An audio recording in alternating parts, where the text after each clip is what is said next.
Hello students, मेरा नाम अभिषेक और आपका हमारे YouTube channel GDB mathematics classes में स्वागत है। तो स्टूडेंट, आज हम लोग गेट 2024 का क्वेश्चन डिस्कस करेंगे। क्वेश्चन नंबर 51 था स्टूडेंट। ये लीनियर अलजेब्रा के टॉपिक का क्वेश्चन है।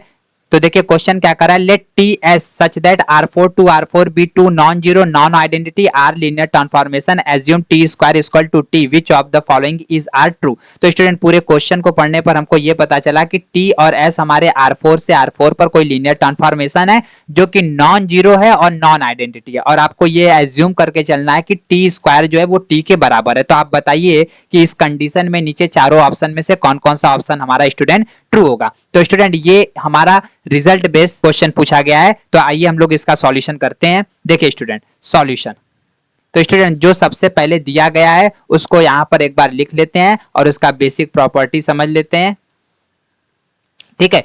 तो स्टूडेंट, टी और एस R4 से R4 पर एक लीनियर ट्रांसफॉर्मेशन है। तो इसका मतलब ये हो गया कि स्टूडेंट टी और एस जो भी मैट्रिक्स बनेगा, डिफरेंट डिफरेंट या सेम जो भी हो, वो स्टूडेंट हमारे 4x4 के होंगे। और स्टूडेंट, इस कंडीशन में टी और एस जो मैट्रिक्स बनेगा वो हमारा न तो जीरो मैट्रिक्स होगा और न ही स्टूडेंट वो हमारा आइडेंटिटी मैट्रिक्स होगा। ये नहीं होना चाहिए। ठीक है, ये दोनों कंडीशन अप्लाई करवाना है। ठीक है। और इसके साथ स्टूडेंट हमको यहाँ पर ये दिया गया है गिवन दैट कि टी स्क्वायर जो है स्टूडेंट वो हमारा टी के बराबर है। तो इसका मतलब स्टूडेंट ये हो गया कि टी स्क्वायर माइनस टी करेंगे तो ये जीरो के बराबर हो जाएगा।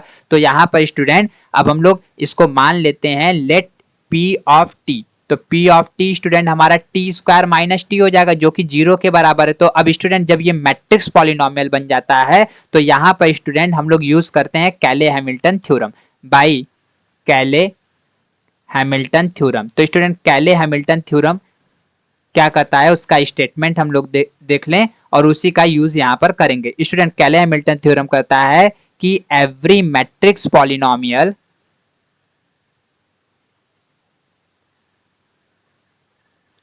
is also satisfied by its characteristics polynomial।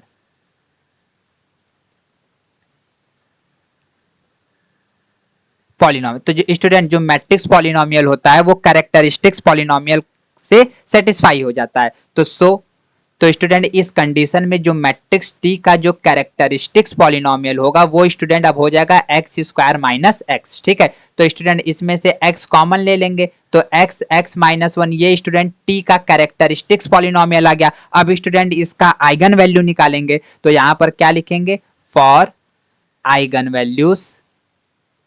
Eigen values के लिए स्टूडेंट जो कैरेक्टरिस्टिक्स पॉलिनोमियल होता है उसका वैल्यू जीरो, तो x x minus one equal to zero. तो स्टूडेंट यहां से पता चल गया कि this implies that x equal to zero and x equal to one. तो so zero and one are the eigen values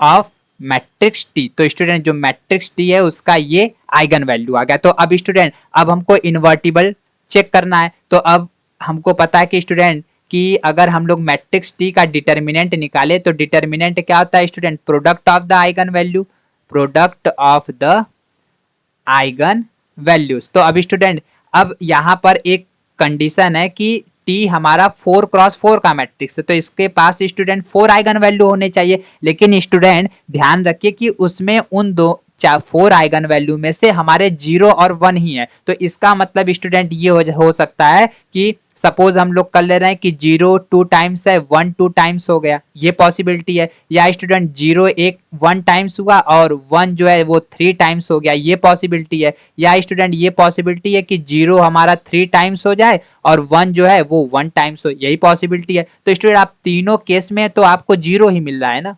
तो इसका मतलब ये स्टूडेंट हो गया कि this implies that determinant of T equal to zero. So अगर student किसी स्क्वायर मैट्रिक्स का डिटर्मिनेंट जीरो हो जाता है तो उस कंडीशन में मैट्रिक्स जो होता है वो हमारा इन्वर्टिबल फिर नहीं होता है। ठीक है। तो स्टूडेंट, टी यहाँ पर इन्वर्टिबल मैट्रिक्स नहीं है। तो आइए स्टूडेंट ऑप्शन में चलते हैं। तो पहले वाले में कह रहे हैं कि टी इज नेसेसरली इन्वर्टिबल, तो स्टूडेंट ए वाला ऑप्शन हमारा क्या हो जाएगा, ये गलत हो जाएगा।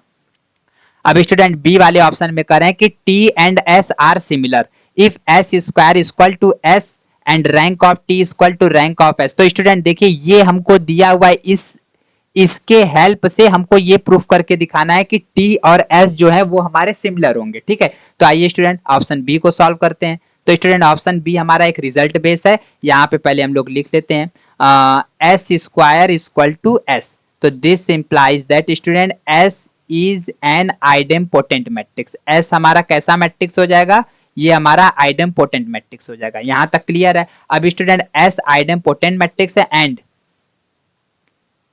गिवन दैट कि स्टूडेंट जो रैंक ऑफ टी है वो रैंक ऑफ एस के बराबर, और स्टूडेंट ये हमको पहले से ही पता है कि T is also an idempotent matrix. ये हमको पहले से पता है कि टी जो स्टूडेंट वो हमारा आइडेम्पोटेंट मैट्रिक्स है। तो स्टूडेंट यहां पर हम एक रिजल्ट यूज करेंगे और डायरेक्ट इस रिजल्ट के हेल्प से ऑप्शन बी को हम करेक्ट करेंगे। तो स्टूडेंट रिजल्ट क्या कहता है, two idempotent matrix are similar if and only if they have the same rank. अगर स्टूडेंट वो दोनों का रैंक सेम होता है, दोनों आइडेम्पोटेंट मैट्रिक्स का, तो वो दोनों मैट्रिक्स हमारे सिमिलर हो जाते हैं। तो स्टूडेंट देखिए हमारा यहाँ पर एस भी आइडेम्पोटेंट है और टी भी आइडेम्पोटेंट है और दोनों का रैंक क्या है स्टूडेंट, इक्वल है। तो इस रिजल्ट के हेल्प से स्टूडेंट हमको ये पता चल गया कि this implies that T and S are similar. तो स्टूडेंट टी और एस हमारे क्या हो जाएंगे, सिमिलर हो जाएंगे। ठीक है, तो स्टूडेंट ऑप्शन बी हमारा क्या हो जाएगा, अब करेक्ट हो जाएगा। ठीक है, तो स्टूडेंट देखिए यहाँ पर दिया हुआ था एस स्क्वायर एस, तो यहाँ से एस आइडेम्पोटेंट और पहले से हमको पता है कि टी आइडेम्पोटेंट है। दोनों एस और टी दोनों आइडेम्पोटेंट मैट्रिक्स है और स्टूडेंट यहाँ पर रिलेशन दे दिया है कि ये दोनों का रैंक आपस में क्या है, इक्वल है, और हमको वो रिजल्ट पता है। तो स्टूडेंट वहां से हम तुरंत बता सकते हैं कि टी और एस हमारे क्या हो जाएंगे, ये सिमिलर हो जाएंगे। ठीक है, तो स्टूडेंट बी वाला ऑप्शन हमारा क्या हो गया, करेक्ट हो गया। सी वाले में कह रहे हैं कि T and S are similar. ठीक है, ये सिमिलर होगा यदि स्टूडेंट एस के पास 0 और 1 आइगन वैल्यू होगा, तो क्या वो टी और एस हमारा सिमिलर होगा। तो आइए स्टूडेंट सी वाले को देखिए कैसे सॉल्व करेंगे। सी वाले के लिए स्टूडेंट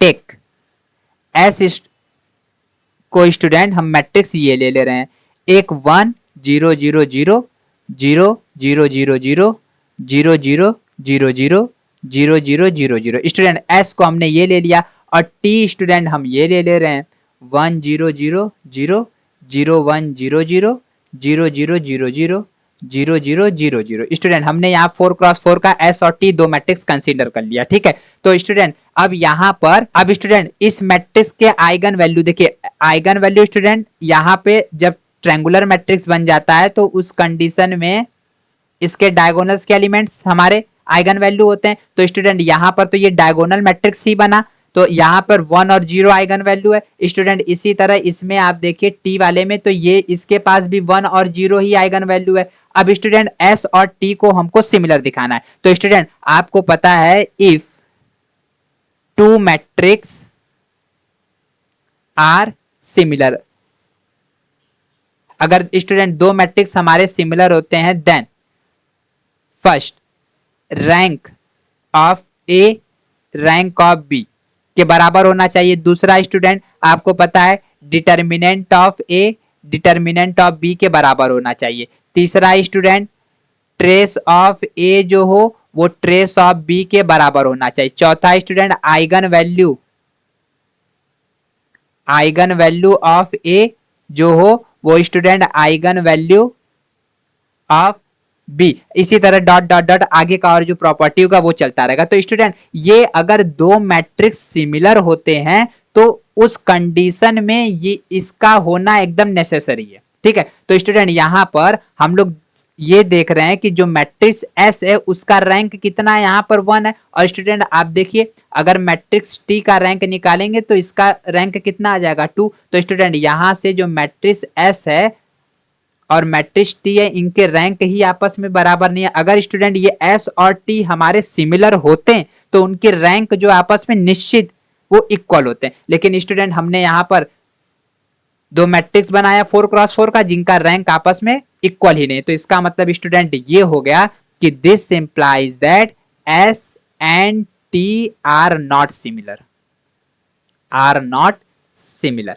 ठीक है स्टूडेंट, इस कंडीशन में एस और टी जो होगा वो हमारा सिमिलर नहीं होगा। तो स्टूडेंट ऑप्शन सी हमारा अब क्या हो जाएगा, ये गलत हो जाएगा। ठीक है, तो स्टूडेंट यहाँ पर एस को बस नॉर्मली ये कहा गया था कि उस जो मैट्रिक्स एस है उसके पास 0 और 1 आइगन वैल्यू है, इसीलिए यहाँ पर स्टूडेंट टी और एस हमारा सिमिलर नहीं है। तो स्टूडेंट सी वाला ऑप्शन क्या हो जाएगा, ये गलत हो जाएगा। Student D, T is necessarily diagonalisable. तो स्टूडेंट इसका देखिए, इसका भी रिजल्ट होता है डी वाले के लिए। स्टूडेंट रिजल्ट क्या कहता है, एवरी आइडेम्पोटेंट मैट्रिक्स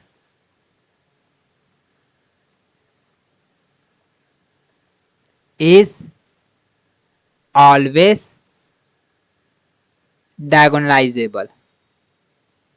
तो स्टूडेंट जितने भी आइडेम्पोटेंट मैट्रिक्स होते हैं वो हमारे क्या होते हैं, डायगोनाइजेबल होते हैं। तो स्टूडेंट इस रिजल्ट के हेल्प से ऑप्शन डी अब हमारा क्या हो जाएगा, ये करेक्ट हो जाएगा। तो ये correct, T is necessarily diagonalisable, yes. तो स्टूडेंट डी वाला ऑप्शन अब हमारा क्या हो गया, करेक्ट हो गया। तो स्टूडेंट इस क्वेश्चन का ऑप्शन बी और डी हमारा क्या है, ये करेक्ट आंसर है। तो स्टूडेंट अगर आपको हमारे वीडियो का सॉल्यूशन अच्छा लगा तो प्लीज आप अपने दोस्तों को शेयर करिएगा। अगर आप हमारे टेलीग्राम चैनल से ज्वाइन होना चाहते हैं तो स्टूडेंट चैनल के डिस्क्रिप्शन में हमने लिंक दे दिया है, आप वहां से ज्वाइन हो सकते हैं। Thank you student for watching my video.